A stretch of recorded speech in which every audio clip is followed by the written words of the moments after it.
बिस्मिल्लाहिर्रहमानिर्रहीम, अस्सलाम वालेकुम। प्रैक्टिकल मशीन लर्निंग कोर्स के डे 6 के अंदर मैं आपको खुशामदीद कहता हूँ। ये सेशन थोड़ा छोटा होगा क्योंकि बड़े सेशंस को ज़्यादातर लोग देखते नहीं हैं, तो इतने बड़े सेशंस को रिकॉर्ड करने का कोई फ़ायदा भी नहीं है। हमारी डाटा की प्री प्रोसेसिंग चल रही थी और पिछले सेशन के अंदर मैंने आपको डाटा के अंदर मौजूद मिसिंग वैल्यूज़ को हैंडल करने का तरीका बताया था। इस सेशन के अंदर मैं आपको बताऊंगा कि इनकंसिस्टेंट डाटा को हमने किस तरीके से हैंडल करना है। डाटा के अंदर आमतौर पर इनकंसिस्टेंसीज मौजूद होती हैं और ख़ास तौर पर अगर आपके पास प्राइमरी डाटा है जो आपने ख़ुद कलेक्ट करवाया है, तो इस बात का इम्कान ज़्यादा होता है कि आपके डाटा के अंदर इनकंसिस्टेंसीज मौजूद होंगी।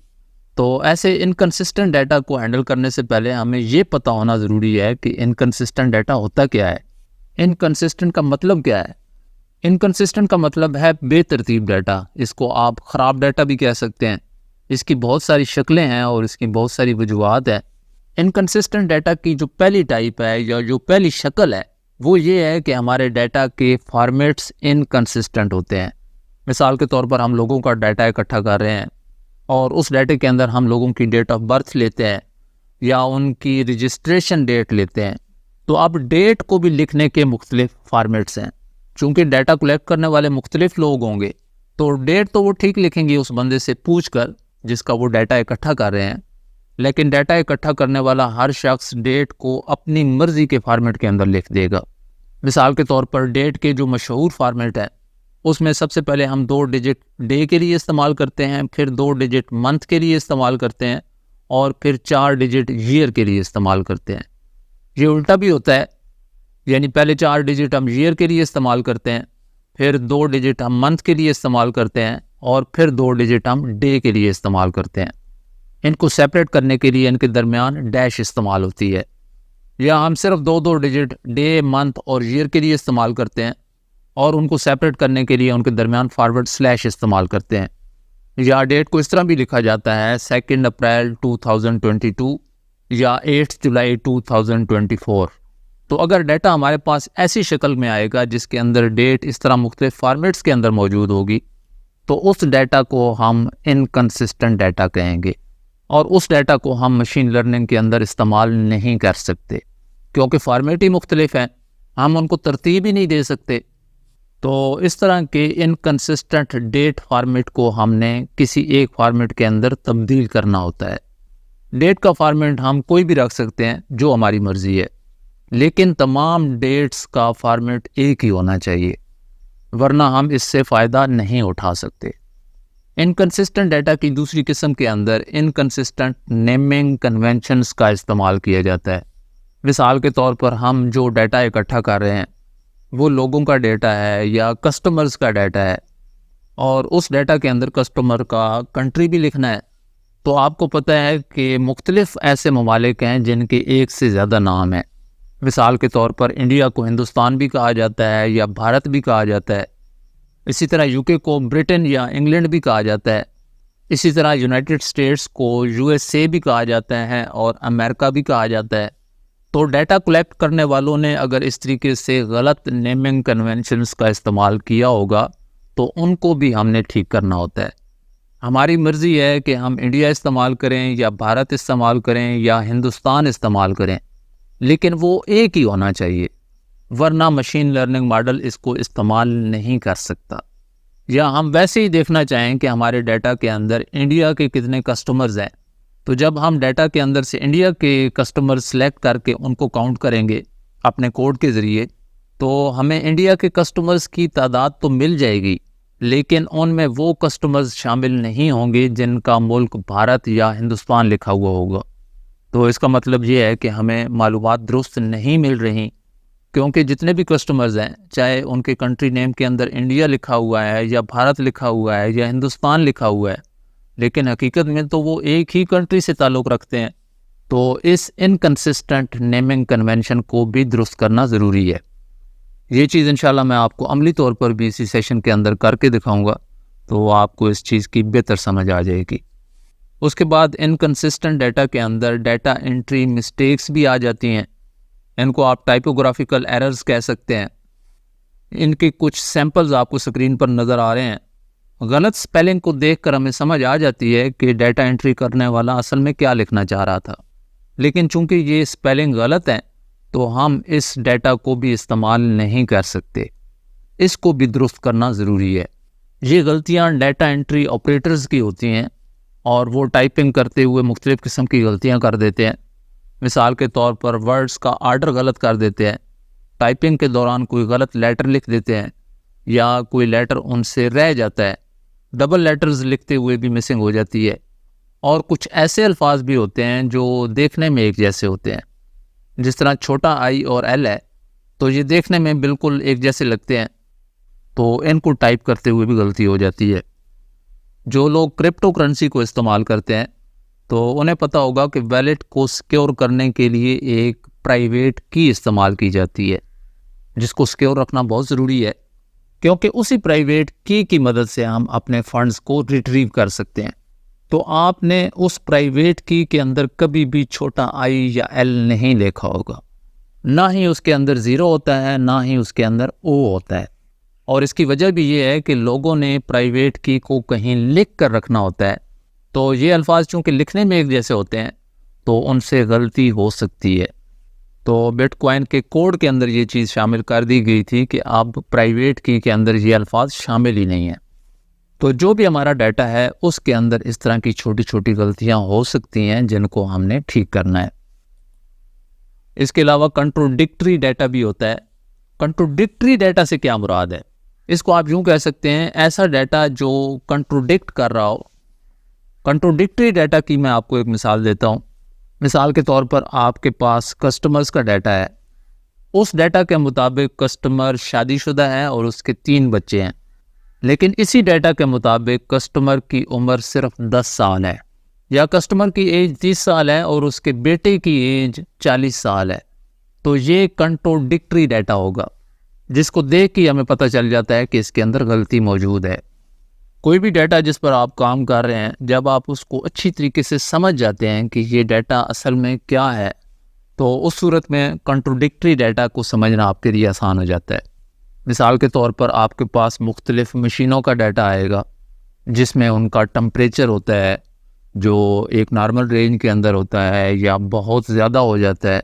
लेकिन अगर एक मशीन की स्टेट ये बताती है कि वो पिछले 5 घंटों से बंद है, तो उसका टम्परेचर हाई नहीं होना चाहिए। अगर होगा तो ये भी कंट्रोडिक्टरी डाटा के अंदर आएगा। तो इस तरह की बहुत सारी मिसालें हो सकती हैं। उसके बाद इनकंसिस्टेंट डाटा के अंदर डुप्लीकेट डाटा भी शामिल होता है। एक ही शख्स का रिकॉर्ड अगर बार बार आ रहा है तो उसको भी इनकंसिस्टेंट डाटा कहा जाएगा और उसको भी हमने हैंडल करना होता है। अब मैं आपको इनकंसिस्टेंट डाटा अमली तौर पर भी दिखाता हूँ और देखते हैं कि हम इसको किस तरीके से हैंडल कर सकते हैं। ये डाटा सेट और नोटबुक भी मैं आप लोगों के साथ शेयर कर दूंगा ताकि आप इस पर मज़ीद प्रैक्टिस कर सकें। तो इसको मैं रन कर देता हूँ। इसमें एक लाइब्रेरी मैंने नई इस्तेमाल की है। कोड की ज़्यादा डिटेल के अंदर मैं नहीं जाऊँगा। इनकंसिस्टेंट डाटा को हैंडल करने के लिए इसमें मैंने एक लाइब्रेरी इस्तेमाल की है फजी वजी के नाम से, और जो डाटा सेट हमारे पास है वो पाकिस्तान सुसाइड अटैक्स का डाटा है। पाकिस्तान के मुख्तलिफ शहरों के अंदर जितने भी सुसाइड अटैक्स हुए हैं उनका डाटा है।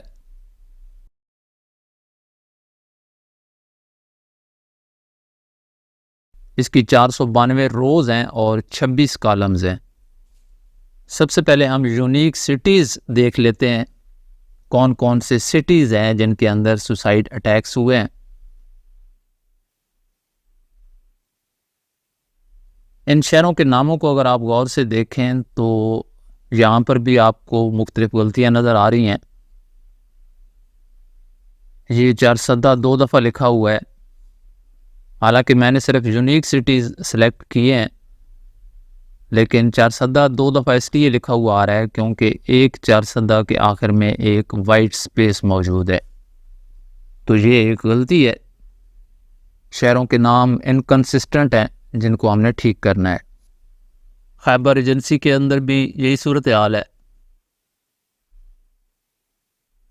ये भी 2 दफ़ा है, और लाहौर भी 2 दफ़ा है।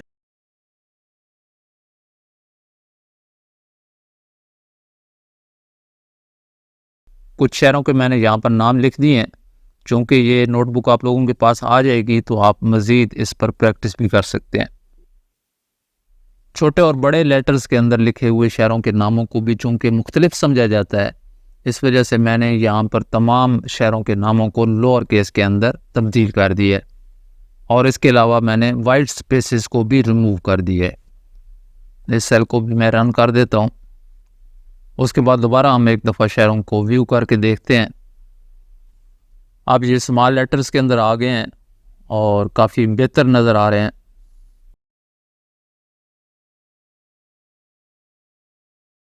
ऊपर देखें टांक 2 थे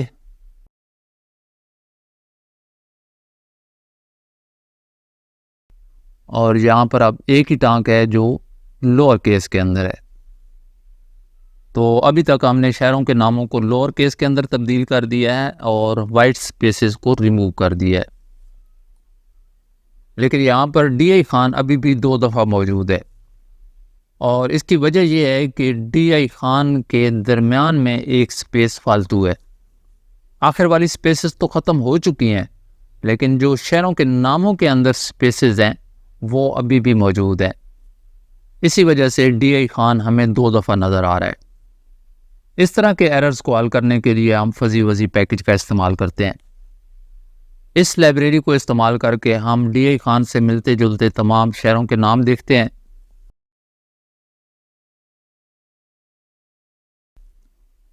ये कोड हमें 10 शहरों के नाम दिखाएगा जो DI खान से मिलते जुलते हैं और उनका सिमिलैरिटी स्कोर भी दिखाएगा। तो ये 10 शहरों के नाम आ चुके हैं।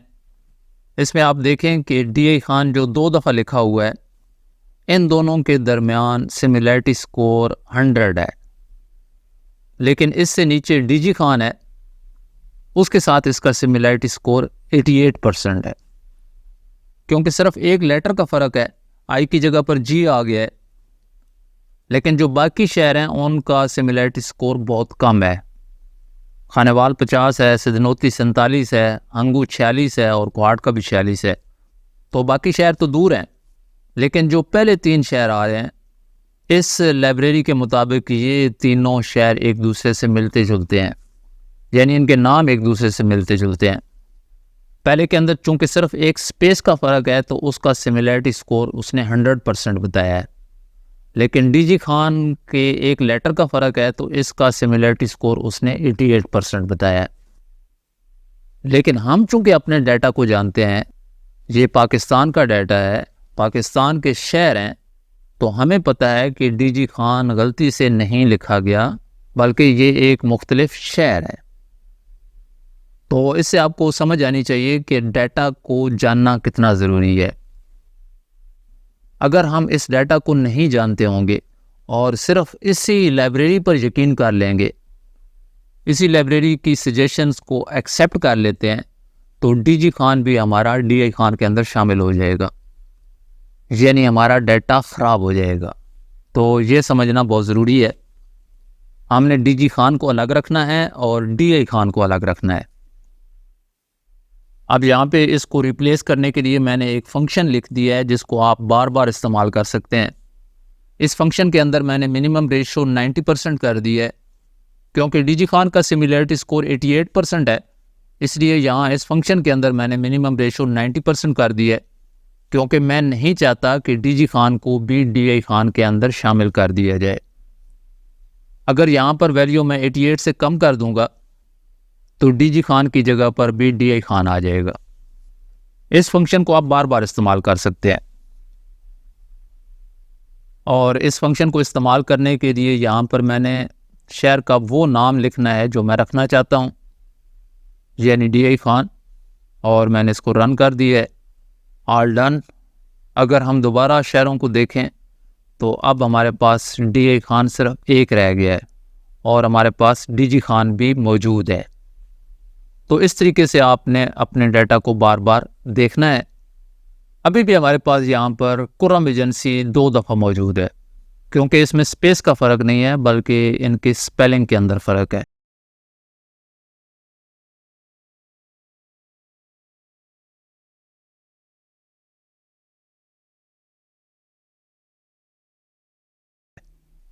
कुरम एजेंसी के मैचिंग वर्ड्स देखें तो दूसरा जो कुरम एजेंसी है उसका सिमिलरिटी स्कोर 96% आ गया है, और फंक्शन के अंदर जो हमने मिनिमम रेशो रखी हुई है वो 90% है। तो इसका मतलब ये है कि वही फंक्शन हमारा दोबारा काम कर जाएगा, हमें उसको तब्दील करने की ज़रूरत नहीं है। स्ट्रिंग टू मैच की जगह पे हम कुरम एजेंसी का वो नाम लिखेंगे जो हम रखना चाहते हैं। All done. अब हमारे पास कुरम एजेंसी के स्पेलिंग भी ठीक हो गए हैं और हमारे पास सिर्फ एक कुरम एजेंसी मौजूद है। तो इनकंसिस्टेंट डाटा को ठीक करने का यही बेसिक तरीका है। यहाँ पर मैंने फजी वजी लाइब्रेरी की थोड़ी सी डिटेल भी दी है। किसी भी तरह की स्पेलिंग मिस्टेक्स को आप इस लाइब्रेरी की मदद से चेक करके ठीक कर सकते हैं, लेकिन याद रखें ये लाइब्रेरी खुद कुछ नहीं करेगी, करना आपने खुद है। जिस तरह ये लाइब्रेरी आपको डीजी खान और डीआई खान के अंदर थोड़ा सा डिफरेंस बता रही थी, तो अगर आप डाटा को सही तरीके से समझते नहीं होंगे तो आप गलत फैसला कर सकते हैं। अपने डाटा को अच्छे तरीके से समझने के बाद आप फजी मैचिंग का तरीका इस्तेमाल करके उसमें से इनकंसिस्टेंट डाटा को ठीक कर सकते हैं। लेकिन सबसे पहले इसके लिए ज़रूरी है कि आप अपने डाटा को अच्छे तरीके से समझते हों। अगर प्री प्रोसेसिंग के अंदर आपने कोई गलती कर दी तो वो किसी भी लेटर स्टेज पर ठीक नहीं की जा सकती, और ऐसे गलत डाटा पर बनने वाला कोई भी मशीन लर्निंग मॉडल ठीक काम नहीं करेगा। आइंदा भी इंशाल्लाह बड़े सेशन की जगह पर छोटे छोटे सेशंस होंगे, और अगले सेशन के अंदर मैं इंशाल्लाह आपको आउटलायर्स को हैंडल करने का तरीका बताऊंगा। अल्लाह हाफिज़।